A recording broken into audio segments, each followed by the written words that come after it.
আমি আল্লামা মামুনুল হক সাহেবের সাথে দেখা করেছি উনার বাসায় গিয়ে। আর মুফতি আমির হামজা তো আমার ছোট ভাই, বন্ধু মানুষ, একসাথে কতই বসেছি। এরপরে জেলখানা থেকে আসা এমন কিছু লোকের মুখে এক ব্যক্তির কথা শুনলাম, যার নাম এখন বলতে আমাদের কোনো শঙ্কা নাই, এখন আর ভয় নাই, বলার পরিবেশ করে দিছে কে?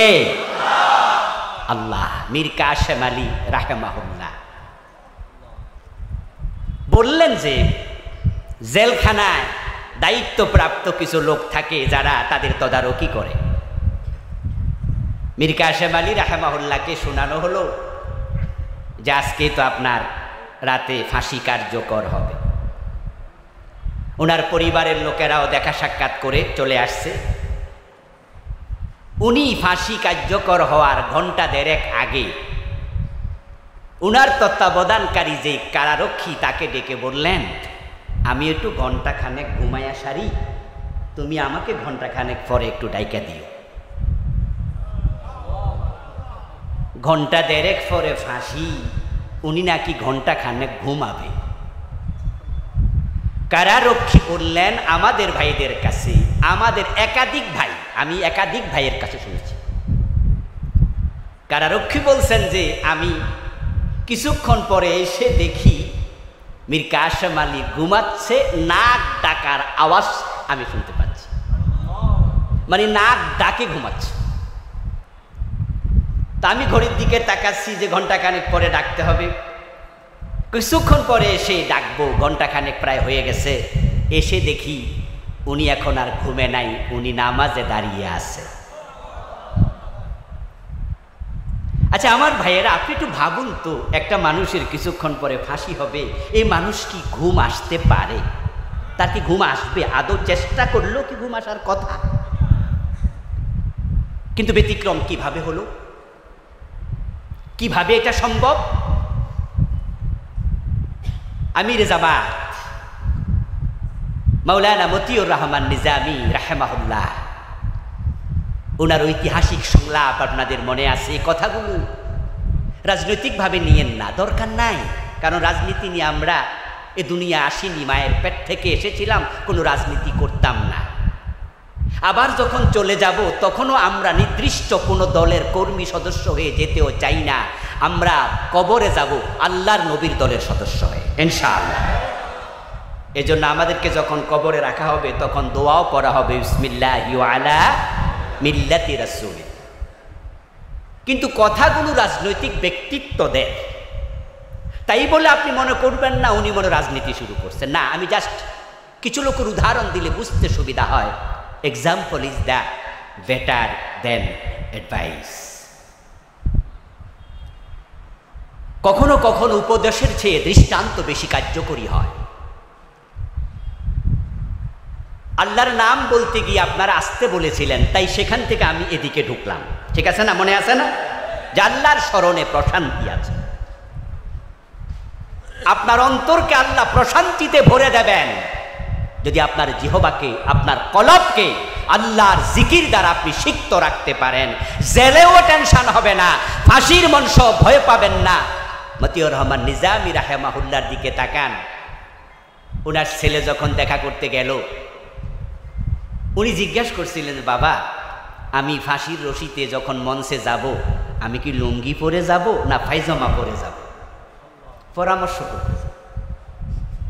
আচ্ছা, যে বেটা কিছুক্ষণ পরে মইরা যাবে, এই বেটা লুঙ্গি না পায়জামায়, কথায় তো মনে থাকার কথা না। আমার প্রিয় ভাইয়েরা, মীর কাশেম আলী ঘুমাতে পারল, মতিউর রহমান নিজামী রাহেমাহুল্লাহ সন্তানের সাথে ঐতিহাসিক সংলাপ করতে পারল।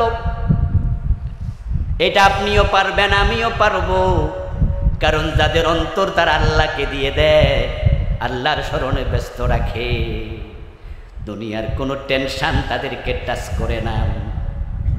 আমার আল্লাহ নিজে বললেন, আলা বিযিকিরিল্লাহি তাতমাইন্নুল কুলুব, আল্লাহর জিকিরের মাঝে, স্মরণের মাঝে আমি আল্লাহ অন্তরের প্রশান্তি ঢেলে দিয়েছি। আচ্ছা, যাদের ফাঁসি হবে, মৃত্যু হবে, মৃত্যুর পরে তারা কার কাছে যাবে? মাশাআল্লাহ, জবাব দিন কার কাছে?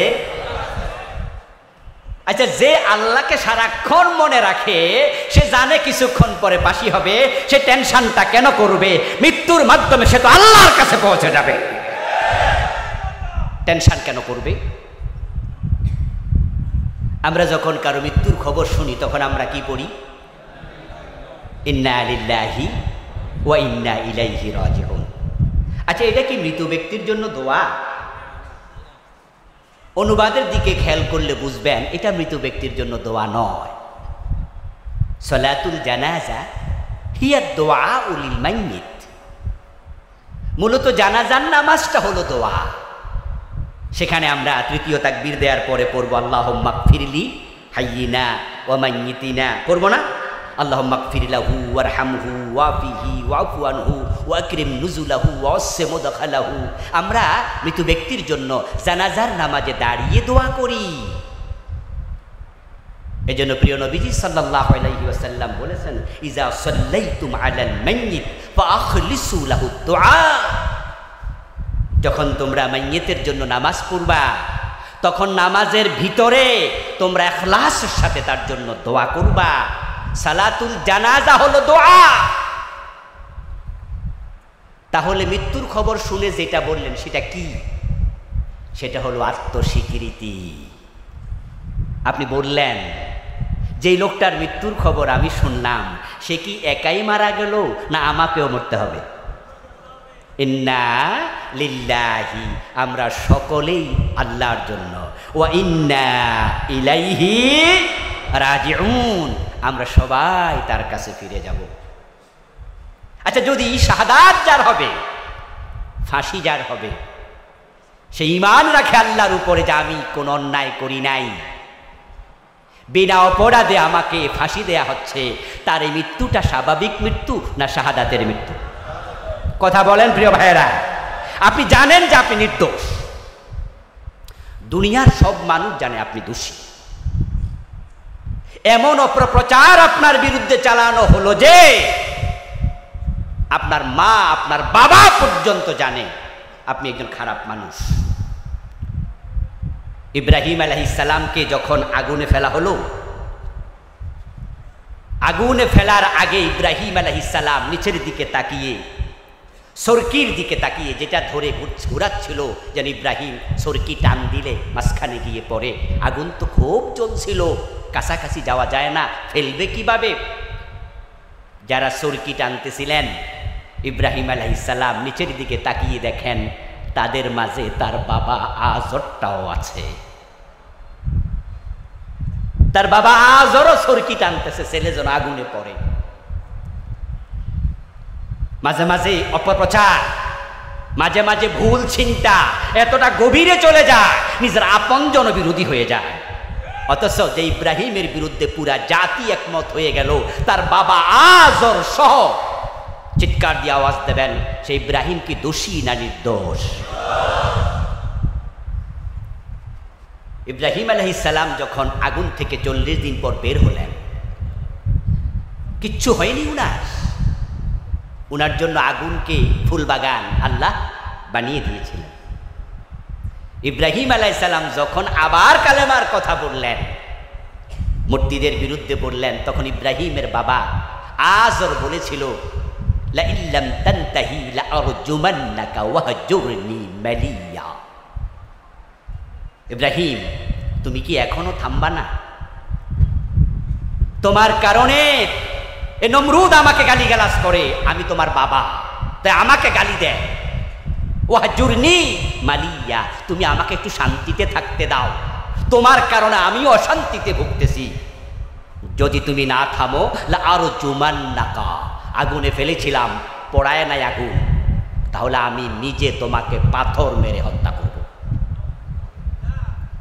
বাবার এই কথা শোনার পরে ইব্রাহিম আলাইহিস সালাম খুব কষ্ট পাইছিলেন, খুব কষ্ট পেয়েছিলেন। তখন তিনি বাবাকে লক্ষ্য করে বলেছিলেন, ঠিক আছে, তাহলে আমি দেশ থেকে চলে যাচ্ছি, আমার রব আমাকে পথ দেখাবেন। তখন তিনি ইরাক থেকে সিরিয়ায় হিজরত করলেন। তাম দুনিয়ার সব মানুষ জানে আপনি দোষী, ভুল প্রচার, অপপ্রচার। কিন্তু আপনি জানেন যে আপনার কোনো দোষ নাই, আপনি নির্দোষ। এবার আপনাদের কাছ থেকে আমি জবাব চাইব, যদি আপনি নির্দোষ হন আর কেউ আপনাকে গুলি করে মেরে ফেলে, আপনাকে ফাঁসিতে ঝুলিয়ে দেয়, আপনার মৃত্যুটা কি স্বাভাবিক মৃত্যু না শাহাদাত? এবার আপনাদের কাছে আরেকটি জবাব চাইব, শাহাদাতের মৃত্যুর সেই সেরা মৃত্যু কি আর আছে? এজন্যই তো আমরা আল্লাহর কাছে শাহাদাতের মৃত্যু চাই। আমিও চাই, আমিও চাই, আমিও চাই আল্লাহ যেন আমাকেও শাহাদাতের মৃত্যু দেয়। ফারুক আজম ওমর রাদিয়াল্লাহু তাআলা আনহু তিনি প্রায়শই দোয়া করতেন, আল্লাহুম্মা রযুকনি শাহাদাতান ফি সাবিলিক ওয়াজআল মাউতি ফি বালাদি রাসূলিক। হে আল্লাহ, তোমার পথে আমি ওমরকে শহীদ হিসাবে কবুল করো, আমার মৃত্যুটা তোমার রাসূলের শহরে নির্ধারিত করো। ফারুক আজম ওমর রাদিয়াল্লাহু তাআলা আনহু এই দুটি দোয়া আল্লাহ একসাথে কবুল করেছেন। আল্লাহ ওনাকে শাহাদাত দিয়েছেন, রাসূলের মসজিদে নববীতেই তিনি শহীদ হয়েছেন। সুবহানাল্লাহ, মদিনায় তিনি শাহাদাত বরণ করেছেন। এবার শহীদ মীর কাসেম আলীর দিকে আবার যাচ্ছি, যেখান থেকে আমি আসছিলাম সেখানে গিয়ে আমরা আগের জায়গায় ফিরে চলে যাব ইনশাআল্লাহ। মীর কাসেম আলী রাহিমাহুল্লাহ, ওনার বিরুদ্ধে যখন মামলাগুলোর কথা চলছিল তখন তিনি সৌদি আরবে ছিলেন। এইবারের রমাদানে সৌদি আরবের কয়েকজন ভাই আমার সাথে কথা বলছিলেন, ওখানেই মক্কায় অথবা মদিনাতে। প্রসঙ্গক্রমে বললেন যে মীর কাসেম আলীকে আমরা বলেছিলাম যে আপনি দেশে যাইয়েন না,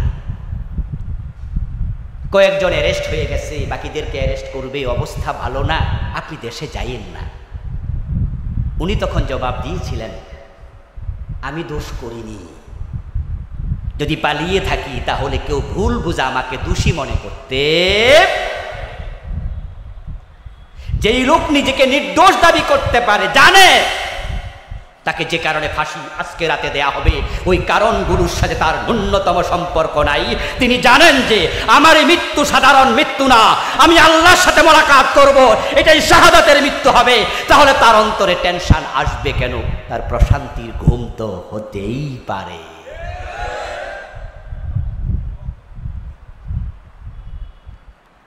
মাওলানা মতিউর রহমান নিজামী রাহিমাহুল্লাহ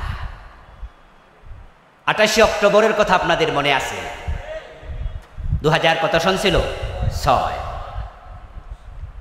যখন লগি বইটার তাণ্ডব চলছিল পল্টনে, ঠিক ওই টাইমে মতিউর রহমান নিজামী রাহিমাহুল্লাহ মাইকে বক্তৃতা দিচ্ছিলেন।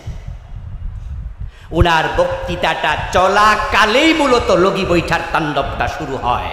সে বক্তৃতা এখনো ইউটিউবে আছে, আপনারা একটু শুনবেন, নিরপেক্ষ দৃষ্টিতে শুনবেন। ওই টাইমেও মতিউর রহমান নিজামী রাহিমাহুল্লাহ উনার কর্মী বাহিনীকে উত্তেজিত করার মতো একটা শব্দ বলেন নাই। এই মানুষগুলো সত্যি আল্লাহর প্রেমিক। আমার প্রিয় ভাইয়েরা, সেই লোকটা জানে 71-এর অভিযোগ আমার কান্দে চাপাইয়া দিয়া কিছুক্ষণ পর আমাকে ফাঁসি দেবে। ওই দর্শন, জ্বালাও পোড়াও, মানুষ হত্যা, যুদ্ধাপরাধের সাথে আমি মতিউর রহমান নিজামীর ন্যূনতম সম্পর্ক নাই। সুতরাং যে অপরাধে ফাঁসি দেয়া হচ্ছে আমি অপরাধী নই। সুতরাং আমার এই ফাঁসির মৃত্যুটা কি স্বাভাবিক মৃত্যু না শাহাদাত? তুমি তার ছেলের সাথে বলবে যে কি কাপড় পরবো, গল্প করবে, টেনশন নাই। ইভেন উনি তার ছেলেকে বলেছিলেন, আমার মৃত্যুর পরে তোমরা কারা কারা যাবে পাবনায়, তবে তোমার মাকে নিও না সাথে, কারণ বুড়া মানুষ কষ্ট পাবে। তুমি যাইও, তুমি আমার নামাজের ইমামতি করো। মনে হয় যেন বেড়াতে যাচ্ছে, গল্প চলছে, কোনো টেনশন নাই। আলা বিযিকরিল্লাহি তাতমাইন্নুল কুলুব।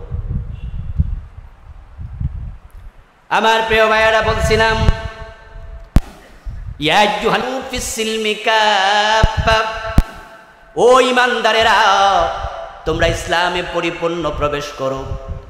আমাদের মূল আলোচনায় আবার ফিরে আসলাম। এবার একটু চিৎকার দিয়ে জবাব দেন, ইসলামে পূর্ণাঙ্গ রূপে প্রবেশ করার জন্য অর্ডার করলেন কে? আল্লাহ।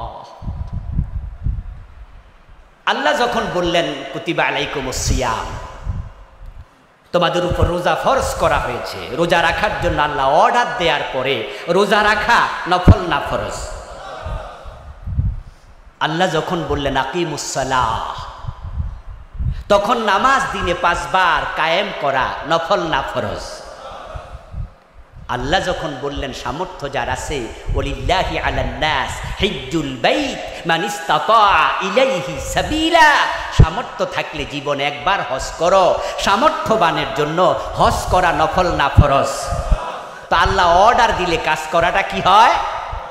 তাহলে ইসলামে পরিপূর্ণ প্রবেশ করো। এখন আমরা যারা মুমিন, ইসলামে পরিপূর্ণ প্রবেশ করা নফল না ফরজ? এ বিষয়ে কারো দ্বিমত আছে? দ্বিমত আছে? ইসলামে পরিপূর্ণ প্রবেশ করা অর্ডার কার? এই অর্ডার মানা নফল না ফরজ?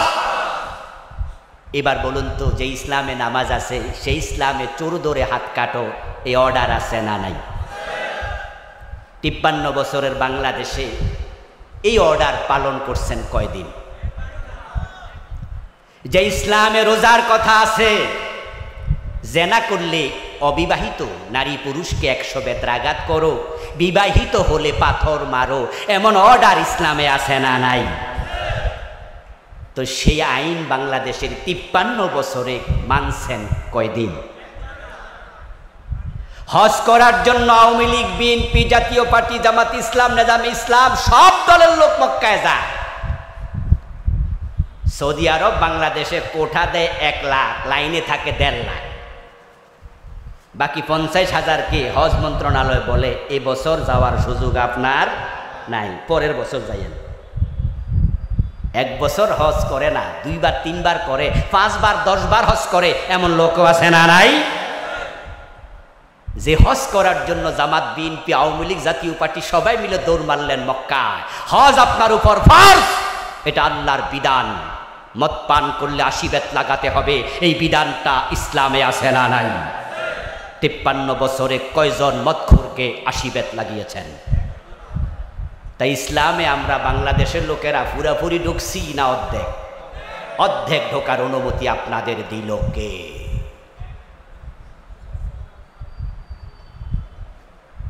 বাংলাদেশ জামাত ইসলামী এই কথাই বলছে চিরদিন, এই প্রতিষ্ঠার পর থেকে 1941 সাল থেকে। আজকে জামাত ইসলামের উদ্যোগে আয়োজিত এই মাহফিল, জামাত ইসলামীর নাম ছাড়া আমরা ওয়াজ করেছি গত 15 বছর, কোনো মাহফিলে জামাতের নাম নেই নাই। কিন্তু আজকে জামাতের নাম নিয়া যে পূর্ণাঙ্গ ইসলামের কথা বলছি, গত 15 বছরের নাম ছাড়া ওই পূর্ণাঙ্গ ইসলামের কথাই বলেছি। কারণ তখন নাম নেয়ার কোনো পরিবেশ ছিল না। জামাত ইসলামী পূর্ণাঙ্গ ইসলামটাই চায়, আর জামাত ইসলামীর জন্য সমস্যাটাও এটাই। কারণ যারাই পূর্ণাঙ্গ ইসলামের কথা বলে তখনই জালেমদের গায়ে জ্বালা পোড়া শুরু হয়ে যায়। তারা জানে নামাজের কথা বললে অসুবিধা নাই, মসজিদে মানুষ যাক নামাজ পড়ুক, তার সিনেমা হল বন্ধ হবে না। কারণ নামাজি যেমন সমাজে আছে, সিনেমা দেখার লোকও আছে, শুক্রবারেও সিনেমা দেখে এমন লোক আছে না নাই? ওরা ভাবে নামাজি মানুষ হোক, আমরা কি? কারণ আমাদের লোক তো আলাদা, এরা তো আমাদের এখানে আইব। এই জন্য নামাজের ওয়াজ করলে সিনেমা হলের মালিক খেপে ওঠে না, রোজার ওয়াজ করলে সুদী ব্যাংকের মালিক খেপে ওঠে না।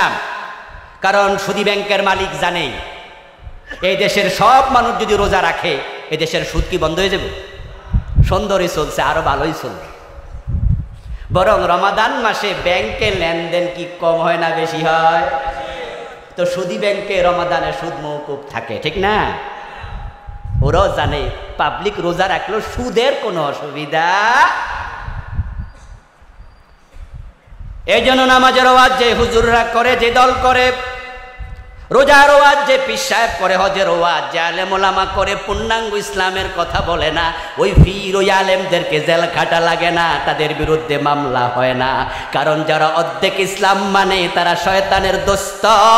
এজন্য আল্লাহ আয়াতের শেষে বলছে ওয়ালা তাত্তাবিউ খুতুওয়াতিশ শাইতান, ইসলামে পূর্ণাঙ্গ প্রবেশ করো, শয়তানের পদাঙ্ক অনুসরণ করো না। অর্ধেক ইসলাম মানাই মানে হলো বাকি অর্ধেকটা শয়তানের জিম্মায় চলে যায়। তো যারা সুদী ব্যাংকের মালিক, সিনেমা হলের মালিক, যারা মদখোর, মদের ব্যবসায়ী, তারা ভাবে মানুষ নামাজি হবে, রোজাওয়ালা হবে, আমাদের অসুবিধা কি? আমাদের মদ, আমাদের সুদ, আমাদের সিনেমা হল বন্ধ হবে না। এবার আপনাদের কাছে একটু আমি জানবো, দয়া করে যারাই বোঝেন একটু উত্তর দিয়েন, দেশে যদি পূর্ণাঙ্গ ইসলাম আসে, সুদী ব্যাংক কি থাকবে? সিনেমা হল চলতে দেয়া হবে? মদের ব্যবসা কি চলবে? মদ পান করলে 80 বেত দিয়ে পিঠের চামড়া তুলে ফেলা হবে। তখন তারা ভাবে পূর্ণাঙ্গ ইসলাম আসলেই তো সমস্যা।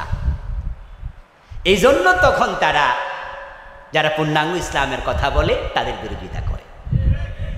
আচ্ছা, আল্লামা সাঈদী রাহিমাহুল্লাহ, উনাকে আপনারা দেখেছেন, সরাসরি ওয়াজ শুনেছেন, এমন লোকের সংখ্যা এখানে অনেক। এ কুমিল্লা টাউন হলে, এ কুমিল্লা ঈদগাহের মাঠে আমরা কত ওয়াজ শুনেছি, ঠিক কিনা? আচ্ছা, আল্লামা সাঈদী 1971 সনে কি করছে এটা আমি নিজেও দেখি নাই, কারণ আমার জন্মই তো 75-এ, স্বাধীনতার 4 বছর পরে। উনার আগের ইতিহাস আমি জানি না, কিন্তু যখন থেকে তাকে দেখি তখন থেকে তাকে আমি জানি তার মতো একজন মিষ্টভাষী, তার মতো একজন প্রাজ্ঞ বিজ্ঞ মুফাসসির বাংলার জমিনে দ্বিতীয় জন। এই দেশের লোকেরা তার ওয়াজ শোনার জন্য পাগলের মতো দৌড়ে যেত, পঙ্গপালের মতো দৌড়ে যেত। আল্লামা সাঈদী রাহিমাহুল্লাহর ওয়াজ শোনার জন্য মানুষ দল মত ভুলে যেত, সবাই পাগল হয়ে দৌড়াতো। ওই আল্লামা সাঈদী যদি অর্ধেক ইসলামের ওয়াজ করতেন, পূর্ণাঙ্গ ইসলামের ওয়াজ না করতেন, উনি পীর হয়ে যদি মুরিদ বানাতেন, উনার মতো মুরিদ বাংলাদেশে কোনো পীর পেত না। আপনারা জেনে থাকবেন যে উনার বাবা ফুরফুরা শরীফের খলিফা ছিলেন। আল্লামা সাঈদী রাহিমাহুল্লাহর বাবা ফুরফুরা শরীফের খলিফা ছিলেন। আচ্ছা, বাবা যদি পীর হয়, ছেলে পীর হওয়া কি কঠিন না সহজ? কত সহজ? পানির মতো সহজ। কারণ হচ্ছে আমাদের দেশে ডাক্তার হতে এলেম লাগে, ডাক্তারের ছেলে ডাক্তার হতে পারে না, পড়ালেখা লাগে। মাস্টারের ছেলে মাস্টার হয় না, লেখাপড়া লাগে। ইঞ্জিনিয়ারের ছেলে ইঞ্জিনিয়ার হবে না, লেখাপড়া যদি না করে। কিন্তু পীর হওয়ার জন্য কি কোনো লেখাপড়া লাগে? পীরের ছেলে হলেই এর চেয়ে বড় সার্টিফিকেট আর। এখানে 2-4 জন 8 রশি দরবারের মুরিদও আজকে আছেন, থাকতেই পারেন। আপনি আমার ভাই, মুসলিম ভাই, আপনাকে বলছি, 8 রশির যে খলিফা, বর্তমান মূল পীর, যিনি গোলাপ ফুল মার্কার মূল ব্যক্তি, উনার নাম কি? ফয়সাল সাহেব। আচ্ছা, ফয়সাল সাহেবের মাঝে একজন পীরের কোন সুরত আছে? আপনারাই বলেন, কোন পীরের কোন সুরত আছে? কিন্তু উনি পীর হলেন কোন যোগ্যতায়? কারণ উনার বাবা পীর। ক্লাস 10-এ পড়ে পীর হয়ে গেছে, কারণ বাবা মরে গেছে, এখন কে হবে? তাকে পীর বানিয়ে দিয়েছে। অসুবিধা নাই, 9-এ পড়লেও অসুবিধা নাই, না পড়লেও অসুবিধা নাই। যেখানে পীর হওয়া এত সোজা, আল্লামা সাঈদী রাহিমাহুল্লাহর পীর হওয়ার সুযোগ ছিল কি না? এবার আপনাদের কাছে জিজ্ঞাসা করতে চাই, পীর হওয়ার মতো যোগ্যতা উনার ছিল কিনা? পীর হইলে কি এই দেশে মামলা খায় না হালুয়া রুটি খায়? হালুয়া রুটি খাওয়ার সুযোগ ছিল কিনা? জেলে কি এক যোগ পচা লাগতো না আরামে থেকে মরতে পারতো? আমরা সবাই বুঝি, কিন্তু পূর্ণাঙ্গ ইসলামের কথা বললে আরামে থাকা যায় না। আল্লাহর নবী সাহাবারা জীবন দিয়েছেন যেই পথে, আমরা হাসতে হাসতে সে পথে চলতে চাই। পূর্ণাঙ্গ ইসলাম মানা ফরজ, ফরজের কথা বলে প্রয়োজনে শাহাদাত বরণ করতে চাই। আল্লাহর বক্তব্য, ইসলামে পরিপূর্ণ প্রবেশ করো। ইসলামে পরিপূর্ণ প্রবেশ করার কথা আল্লাহ তাআলা কেন বললেন? এবার কারণ শুনুন। কারণ ইসলামে পরিপূর্ণ যদি প্রবেশ না করেন, যতটুকু করলেন বাকিটুকু আল্লাহর অধীনে আর থাকবে না। একজন ব্যক্তি ধরেন ইসলামের 90% মানে, যারা বুঝলেন না তখন ওয়াজ, তারা একটু জবাব দিয়েন তো দয়া করে। বাকি 10% কি আল্লাহর কাছে আছে না শয়তানের কাছে? ইয়েস। একজন ব্যক্তি অর্ধেক মানল, নামাজ রোজা হজ যাকাত আলহামদুলিল্লাহ মানে, মসজিদে গেলে আল্লাহ ছাড়া কারো কথা শুনে না। ওই লোকটাই যখন সংসদে এমপি হইয়া ঢোকে, তখন আল্লাহর আইনের পক্ষে একটা কথাও বলে না। এমন এমপি আছে না নাই? বরং 53 বছর তো এই এমপি সংখ্যাই। মসজিদে যাওয়ার পরে ইমাম মাগরিবের নামাজ 2 রাকাত পড়ে সালাম ফিরিয়ে দিল ভুলে। পিছনে যত মুসল্লি আছে একজনও সালাম ফিরাবে না, বরং লোকমা দেবে। যদি ইমাম সাহেবের ছেলেও মুসল্লি হয়, ছেলে বাবাকেও সার দেবে না, লোকমাটা দেবে। জোহরের নামাজ 4 রাকাত, 2 রাকাত পড়ার পরে আত্তাহিয়াতু পড়া ওয়াজিব, এজন্য বসতে হয়। কুমিল্লা জসকোট মসজিদের ইমাম নামাজ পড়াচ্ছে, পিছনে জজ সাহেব নামাজ পড়তেছে। 2 রাকাত পরে যখন ইমাম দাঁড়ায় যাইতে শুরু করলো, তখন পিছনে সব মুসল্লি লোকমা দিল, জজ সাহেব নিজেও লোকমা দিয়ে দিল। কারণ 2 রাকাত পরে আত্তাহিয়াতু পড়তে হবে, বসতে হবে, এটা ওয়াজিব। হুজুর সংশোধিত হলেন, বসে তিনি আত্তাহিয়াতু পড়ে যথারীতি নামাজ শেষ করলেন। জজ সাহেব এবার চলে গেল, এজলাসে বসে চোরের মামলার রায় দিল। মসজিদে হুজুর যখন ওয়াজিব লঙ্ঘন করছে, জজ সাহেব লোকমা দিয়ে দিল। কিন্তু চোরের মামলার রায় যখন তিনি দেবেন, তখন চোর ধরে হাত কাটার রায় দেয়া জজের জন্য ওয়াজিব না ফরজ? গুরুত্ব কোনটার বেশি? হুজুরের যে ভুল ধরছিল হেডার বেশি, না এখন চোর ধরে হাত কাটতে হবে এটার গুরুত্ব বেশি? এখন জজ সাহেব চোর ধরে হাত কাটার রায় জীবনে একদিনও দেয় নাই, এটা যে ফরজ এ নিয়ে তার কোনো চিন্তাও নাই।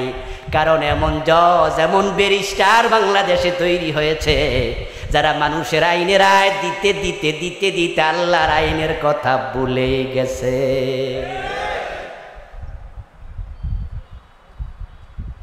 ও প্রিয় ভাইয়েরা, ইসলাম আপনি মানেন না তা নয়, আপনি অর্ধেকটা মানলেন, বাকি অর্ধেক শয়তানের অধীনে। 80% মানলেন, বাকি 20% শয়তানের অধীনে। আল্লাহ আবার বলছে, শোনো, ইন্নাহু লাকুম আদুব্বুম মুবিন, শয়তানের কাছে তুমি তোমার ইসলামের কোন অংশ দিও না, পুরা আল্লাহর কাছে দিয়ে দাও। শয়তান তোমার এত বড় দুশ্মন, সে যতটুকু পাবে অতটুকু নিয়ে এমন জোরে টান মারবে, তোমার বাকি 90% ছুটাইয়া দেবে।